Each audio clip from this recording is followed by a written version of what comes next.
샬롬. 오늘 본문 말씀에 보면은 34절과 35절에 여호와의 영광이 성막에 충만함에 여호와의 영광이 성막에 충만함이었으며 그런 말씀이 두 번 기록되어 있죠. 이 시간에 성도인 우리 마음속에 여호와의 영광이 충만히 임하시는 은혜가 있기를 소망합니다. 저는 본문 말씀을 통하여서 이스라엘이 광야에서 세운 회막이 예루살렘의 성전으로 건축되어졌고 그리고 그 영광스러운 아름다운 성전이 회파된 이후에 스룹바벨을 통해서 다시 재건축되었고 헤롯 왕이 46년 동안 지었던 그 성전, 그 성전을 예수님께서는 이 성전 헐어라, 내가 3일 만에 다시 세우리라 그렇게 말씀하셨거든요. 그러니까 듣던 사람들이 여보시오, 웬 그런 말씀을 하시오? 이 성전이 46년 동안 지었건을 당신이 어떻게 3일 만에 성전을 다시 진다고 합니까?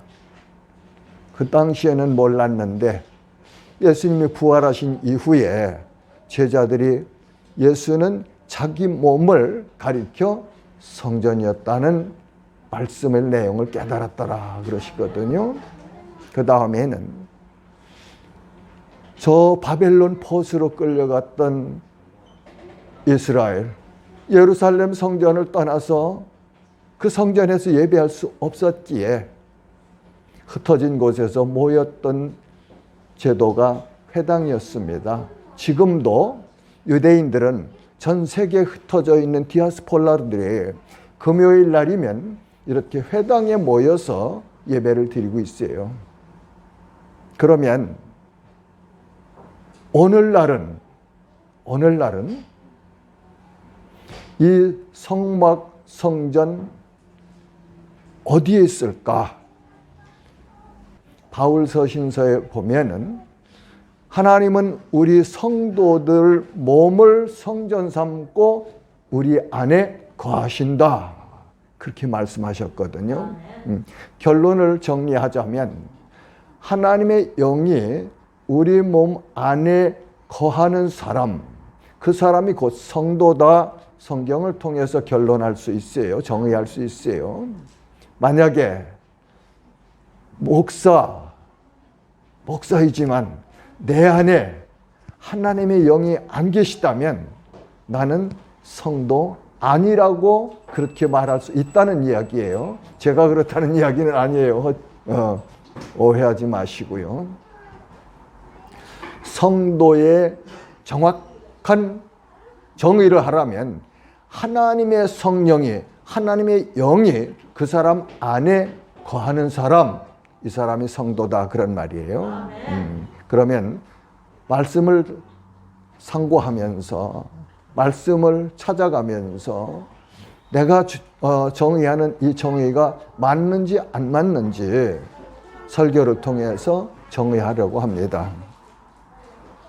출애굽기 39장 32절에 보면 이스라엘 자손이 이와 같이 성막 곧 회막의 모든 역사를 마치되 여호와께서 모세에게 명령하신 대로 다 행하고 하나님은 시내산에서 모세에게 성막과 성막 안에 사용할 기구들을 만들 것을 명령하신 내용이 출애굽기 25장에 기록되어 있습니다. 출애굽기 25장 1절과 2절에는 여호와께서 모세에게 말씀하여 이르시되 이스라엘 자손에게 명령하여 내게 예물을 가져오라 하고 기쁜 마음으로 내는 자가 내게 바치는 모든 것을 너희는 받을지니라. 36장 2절에는 또한 이 일을 할 사람을 부살렐과 오홀리압과 마음이 지혜로운 사람 곧 그 마음에 여호와께로부터 지혜를 얻고 와서 그 일을 하려고 마음이 원하는 모든 자를 부르매. 성막을 짓되 이스라엘 모든 백성들이 자원하는 마음으로 기쁜 마음으로 가져오는 것을 받아라 그랬네요. 세금 걷듯 그렇게 울겨내지 말고 억지하지 말고 하나님의 은혜가 감사해서 하나님이 거하실 곳을 짓는 역사에 기뻐하는 마음으로 가지고 온 예물들을 받아라. 그리고 그 회막, 성막을 짓는데 성막 안에 필요한 기구들을 만드는데 세상 지식 가지고 있는 사람들 데려다 하는 것이 아니고 여호와의 지혜를 가진 사람, 그 사람을 하나님께서 지명하여 주셨죠. 그래서 사도행전 6장에도 보면은 하나님의 교회의 일꾼들을 세울 때 성령과 지혜가 충만한 사람을, 믿음이 충만한 사람을, 그리고 외인에게도 칭찬을 받는 사람을 세워서 하나님의 교회를 섬기도록 해라. 그렇게 가르쳐 주셨거든요. 이런 말씀을 상고하면서 저는 그런 생각해 봤어요. 사자는 자기 새끼를 어릴 때부터 사자로 훈련하지요. 독수리도 어린 자기 새끼를 어릴 때부터 독수리 훈련을 시켜요. 왜요? 독수리는 이 날개가 힘이 있을 때 독수리예요. 이 날개 힘을 잃어버리면 독수리 생명은 끝난 거나 마찬가지예요. 독수리의 의미를 잊어버리는 거 마찬가지예요. 그래서 성도는 하나님의 말씀을 통해서 온전히 훈련을 받아야 됩니다. 훈련이 없고 감성만 타취해서 그저 귀에 듣기 좋은 이야기만 듣고 내 마음대로 하나님을 섬긴다고 하는 것, 그건 옳지 않아요. 하나님의 말씀이 가르쳐 주는 대로 그 말씀을 따라가는 것이 성도의 마땅한 삶이죠. 오늘 여기 말씀에 보면 여호와께서 모세에게 명령하신 그 말씀대로 다 진행하였더라. 나는 이 말씀을 읽을 때마다 마음이 참 뜨거워져요. 출애굽기 39장 42절에서 43절은 여호와께서 모세에게 명령하신 대로 이스라엘 자손이 모든 역사를 마침에 모세가 그 마친 모든 것을 여호와께서 명령하신 대로 되었으므로 모세가 그들에게 축복하였더라. 하나님은 모세에게 시내산에서 지을 성막과 그 성막 안에 두어야 될 기구들을 이렇게 만들어라 하고서 구체적으로 말씀하셨거든요. 모세가 이스라엘 백성들에게 가르쳐 주었는데 그 백성들이 하나님께서 모세에게 가르쳐 주신 말씀대로 준행하여 성막을 지었더라. 이것이 우리 성도들이 본받아야 될 그런 삶의 원리다, 그렇게 말하고 싶습니다. 이스라엘 사람들은요, 아기들이 어릴 때 아버지가 무릎 위에 앉혀놓고 그 어린 아들에게 하나님의 말씀, 이 모세오경을 특별히 율법들을, 율례들을, 법도들을 가르친다고 그래요. 신명기에서 그렇게 모세가 명령하잖아요. 우리도 상황이 아무리 어려울지라도 우리의 자녀들 하나님 어떤 분이신지 가르쳐야 되고 내가 누군지 신분을 확인해 줘야 되고 그 신분에 마땅한 삶은 어떻게 살아가야 되는지를 가르쳐야 됩니다.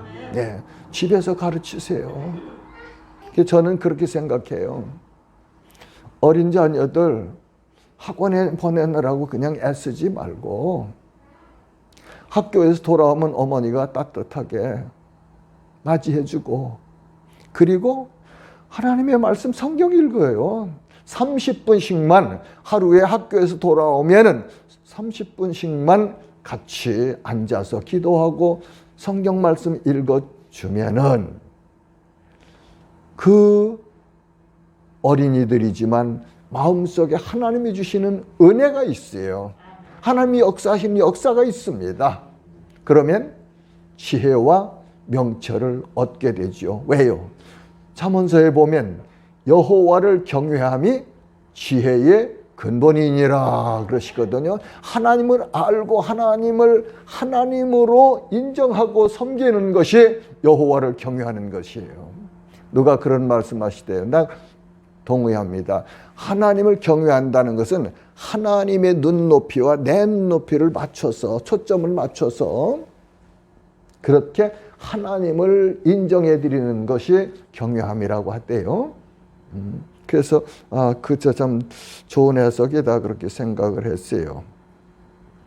본문 34절과 35절에는 구름이 회막에 덮이고 여호와의 영광이 성막에 충만하며 모세가 회막에 들어갈 수 없었으니 이는 구름이 회막에 덮이고 여호와의 영광이 성막에 충만하였으며,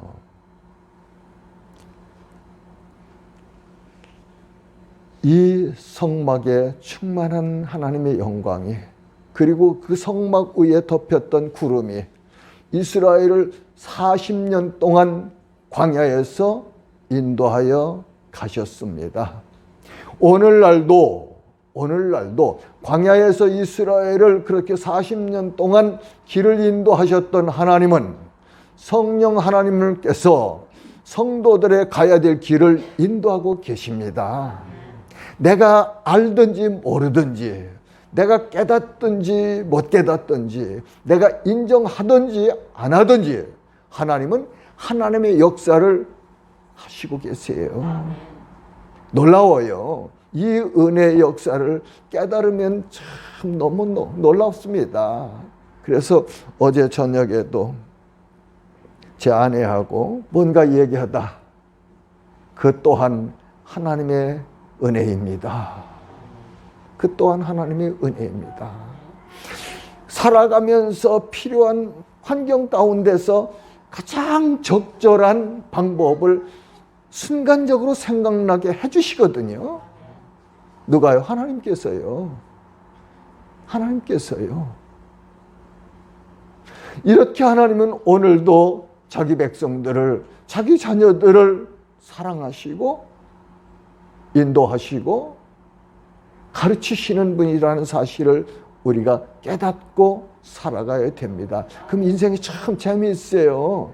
참 재미있습니다. 어떤 일을 만나든지 그 일 가운데 역사하시는 하나님을 바라보면서 하나님 어떻게 하실까 기대를 가지면요, 인생이 참 재밌고 멋있어요. 멋있어요. 그렇게 세상이 어둡지만 우리 성도들이 살아가는 인생이 어두운 것만은 아니에요. 절대 아니에요. 왜요? 하나님이 함께 하시기 때문에. 민수기 9장 22절에는 이틀이든지 한 달이든지 1년이든지 구름이 성막 위에 머물러 있을 동안에는 이스라엘 자손이 진영에 머물고 행진하지 아니하다가 떠오르면 행진하였으니, 40년 동안 이스라엘이 그 광야를 행진하는 과정을 여기서 아주 자세하게 우리에게 가르쳐주고 계시잖아요. 그 하나님이 신명기 1장 33절에는 그는 너희보다 먼저 그 길을 가시며 장막 칠 곳을 찾으시고 밤에는 불로 낮에는 구름으로 너희가 갈 길을 지시하신 자이시니라.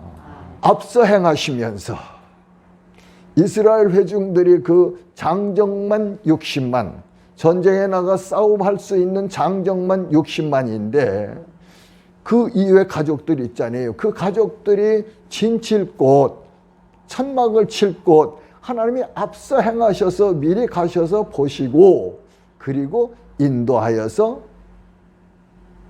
살게 하셨다.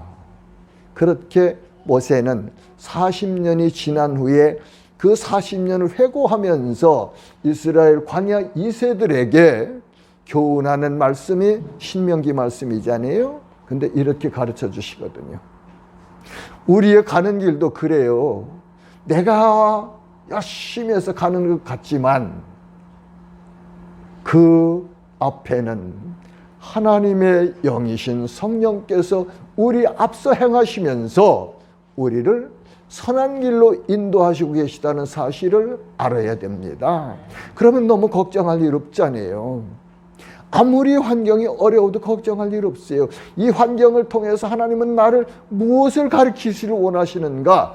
그거에다가 초점을 맞추고 기도해야 됩니다. 그래서 내가 하나님의 성도로 하나님이 기뻐하시는 그런 삶을 살아가기를 원하셔서 이런 환경 또한 허락하셨다 생각하시면서 그럼 이 다음에는 어떤 얼마나 그 익사이팅한 그런 일이 있을까 기대하는 거예요. 성도는 늘 하나님께서 역사하실 그 기대를 가지고 살아갈 때 기쁘고 새로운 꿈을 꿀 수 있고 어려운 환경 속에서도 인내하며 소망으로 기뻐할 수 있는 것이 성도들이에요. 자, 이제 예루살렘 성전 봉헌을 좀 봐야 되겠습니다. 솔로몬이 예루살렘의 여호와의 성전을 건축하였죠. 열왕기상 8장 17절에 보면 내 아버지 다윗이 이스라엘을 하나님의 여호와의 이름을 위하여 성전을 건축할 마음이 있었더니 다윗이 하나님의 은혜가 너무 감사해서 이스라엘에게 행하신 하나님의 은혜가 너무 감사해서 그걸 깨닫고 성전을 짓고 싶어서 사모했습니다. 그런데 하나님께서 다윗에게 그러시죠. 다윗아, 너는 내 마음은 내가 알아. 내 마음 내가 받았어. 그러나 너는 전쟁을 통해서 내 손에 수많은 피를 묻혔기 때문에 내 손으로는 성전 건축 못한다. 내 아들을 통해서 성전 건축을 허락할 거야. 그래서 다윗 왕이 생전에 성전 건축에 필요한 차재들을 많이 준비해서 충분히 준비해 두었죠. 그 다음에 8장 19절에서 20절에 보면은 너는 그 성전을 건축하지 못할 것이요 내 몸에서 낳을 내 아들 그가 내 이름을 위해 성전을 건축하리라 하시더니 이제 여호와께서 말씀하신 대로 내 아버지 다윗을 이어서 일어나 이스라엘 왕위에 앉고 이스라엘의 하나님 여호와의 이름을 위하여 성전을 건축하고 이렇게 아버지가 하나님을 사랑하고 하나님을 기쁘시하게 하기 위하는 다윗의 마음을 받으시고 하나님은 그의 아들 솔로몬을 통해서 성전을 건축하도록 그렇게 역사하셨네요. 그러니까 때로는 우리가 열심히 하고 싶은 일이 있을 때 하나님께서 조금 이렇게 캄다운 해라 하실 때는 그냥 조금 쉬어야 맞는 것 같아요. 하나님 내가 이렇게 할 수 있는데 하고 싶습니다. 좋죠. 그 마음 하나님 받으셨어요. 예. 그러면서 하나님은 하나님 뜻대로 하나님의 교회와 하나님 나라를 다스려 가신다 하는 사실을 우리가 인정해야 합니다. 성전에는 이렇게 솔로몬을 통해서 건축한 예루살렘 성전에는 여호와의 언약궤가 있었습니다. 21절에는 내가 또 그곳에 우리 조상들을 애굽에서 인도해 내실 때에 그들과 세우신 바 여호와의 언약을 넣은 궤를 위하여 한 처소를 설치하였노라. 이 언약궤에는 3가지가 들어 있습니다. 그 3가지는 십계명을 적은 2돌판과 만나와 아론의 쌍난 지팡이 이 3개를 보관했죠. 히브리서 9장 4절에 보면은 금향로와 사면을 금으로 싼 언약궤가 있었고, 언약궤가 어떻게 만들어졌는지 그 모양을 설명하죠. 그 안에 만나를 담은 금항아리와 아론의 쌍난 지팡이와 언약의 2돌판이 있고, 요 3가지는 이 다음에 시간이 있으면 무엇을 우리에게 상징으로 가르쳐 주시는가, 왜 언약궤 안에 두도록 명령하셨는가, 그걸 한번 살펴보는 시간이 있었으면 좋겠어요. 그런데 이 영광스러운, 이 찬란한 예루살렘 성전이 회파됩니다. 저 느부갓네살 왕의 군대들에 의해서 처참하게 회파되지요. 역대하 36장 17절에서 20절 말씀입니다. 하나님이 갈대아 왕의 손에 그들을 다 넘기심에 그가 와서 그들의 성전에서 칼로 청년을 죽이며 청년 남녀와 노인과 병약한 사람을 긍휼히 여기지 아니하였으며, 또 하나님 전의 대소 그릇들과 여호와의 전의 보물과 왕과 방백들의 보물을 다 바벨론으로 가져가고, 또 하나님의 전을 불사르며 예루살렘 성벽을 헐며 그들의 모든 귀한 그릇들을 부수고 칼에서 살아남은 자를 그가 바벨론으로 사로잡아 가매 무리가 거기서 갈대아 왕과 그의 자손의 노예가 되어 바사국이 통치할 때까지 이르니라. 아멘. 왜 하나님의 백성인 이스라엘과 하나님의 영광이 가득했던 예루살렘 성전이 왜 이렇게 회파될 수밖에 없었을까요? 성경은 보면요, 히스기야의 아들 므낫세가 하나님 앞에 너무 몹시도 범죄했기 때문에 하나님께서 도저히 그 일만은 용서하실 수가 없기 때문에 이렇게 바벨론 군대에게 회파당하고 포로로 끌려가게 했다 하고 성경은 기록해서 우리에게 가르쳐 주십니다. 이로 본다면 보이는 건물들을 우리가 너무 치심하지 말아야 되겠다 생각을 해요. 의미가 중요한 거지, 내용물이 중요한 거지, 보이는 것이 중요한 것 아니라 우리는 알 수 있어요.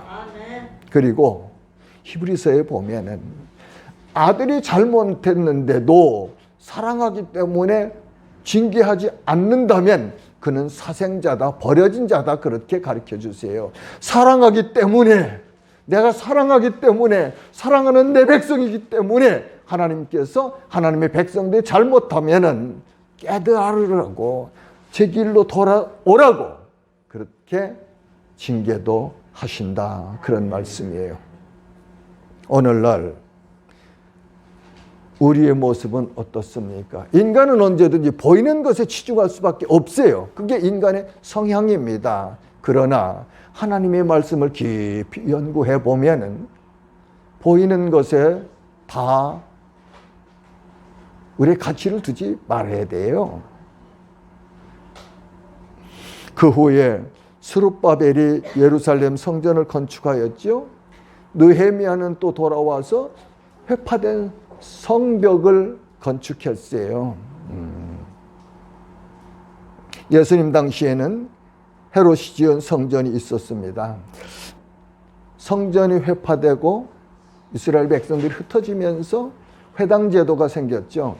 예수님 당시에도 예수님께서도 안식일마다 회당에 들어가셔서 가르치셨거든요.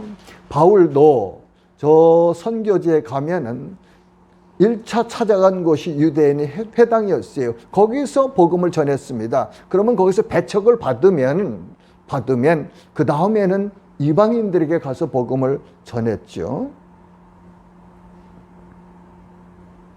다음에는 예수님께서 자신의 몸으로 세우신 성전을 말씀을 통해서 상고해 보겠습니다.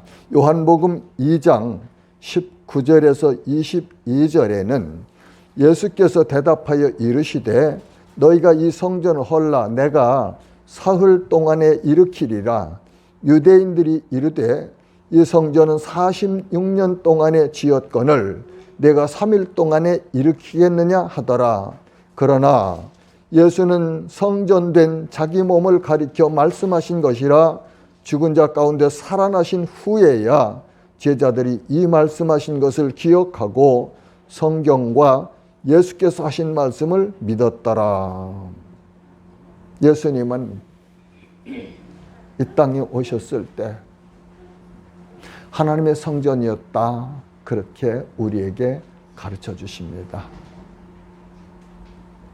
그 다음에는 성도는 우리 성도의 육신은 하나님의 성전이다 하는 말씀을 고린도전서 3장 16절과 17절에 보면 너희가 하나님의 성전인 것과 하나님의 성령이 너희 안에 계시는 것을 알지 못하느냐. 누구든지 하나님의 성전을 더럽히면 하나님이 그 사람을 멸하시리라. 하나님의 성전은 거룩하니 너희도 그러하니라. 아멘. 회막에 하나님의 영광이 충만했잖아요. 성전에 하나님의 영광이 충만했잖아요. 오늘 성도들 안에 하나님의 영광이 충만하십니다. 충만하십니다. 그래서 우리 몸을 성전 삼고 하나님의 영이신 성령이 우리 안에 내주하시면서 거룩하신 하나님의 성품을 세상에 드러내는 것이에요. 고린도전서 6장 17절과 20절 말씀입니다. 너희 몸은 너희가 하나님께로부터 받은 바 너희 가운데 계신 성령의 전인 줄을 알지 못하느냐? 너희는 너희 자신의 것이 아니라 값으로 사신 것이 되었으니 그런즉 너희 몸으로 하나님께 영광을 돌리라. 이 몸이 내 것이 아니고 나를 값주고 사셨는데 누가 하나님께서 무슨 값으로? 예수 그리스도의 피값으로 사셨다 그런 말이에요. 그래서 내 인생이 내 것이 아니고 하나님의 것인데 하나님의 영광을 드러내야 마땅하다 그런 말씀입니다. 에베소서 2장 22절은 너희도 성령 안에서 하나님이 거하실 처소가 되기 위하여 그리스도 예수 안에서 함께 지어져 가느니라. 빌립보서 3장 20절에서 21절 말씀입니다. 그러나 우리의 시민권은 하늘에 있는지라 거기로부터 구원하는 자 곧 주 예수 그리스도를 기다리노니 그는 만물을 자기에게 복종하게 하실 수 있는 자의 역사로 우리의 낮은 몸을 자기 영광의 몸의 형체와 같이 변하게 하시리라. 아멘. 지금 이 땅에서 우리 지금 이 땅에서 비록 부족하지만 하나님 나라에 이르는 그날 예수 그리스도의 영화로운 그 몸처럼 똑같이 우리가 변화할 것이다. 그 말씀입니다. 그날을 바라보면 이 땅 나그네 생활하면서 기죽을 이유 아무것도 없어요.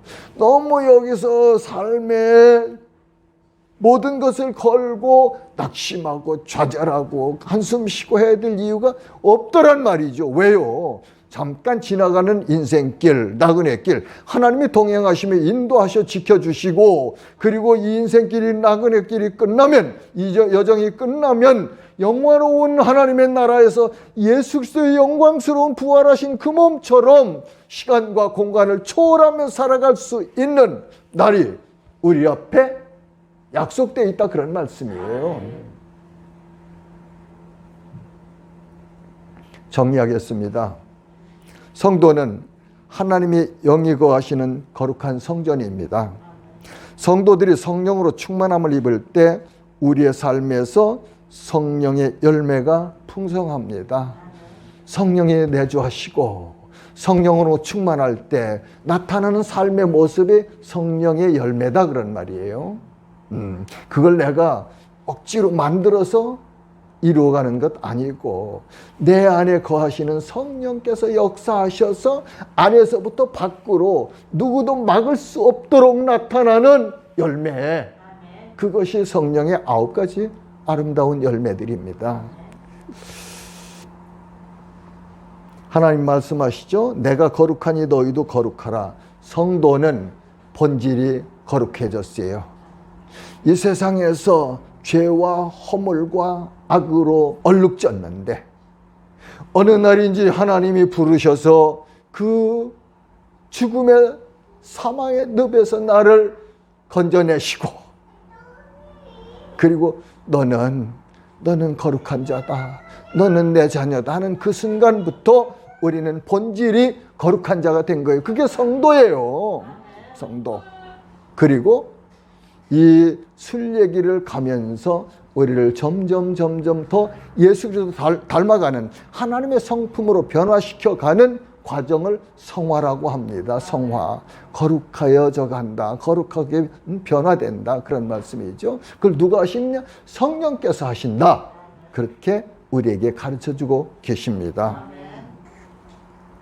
데살로니가전서 5장 23절과 24절로 우리 모두에게 위로와 권면의 말씀을 드리면서 저는 설교를 마치겠습니다.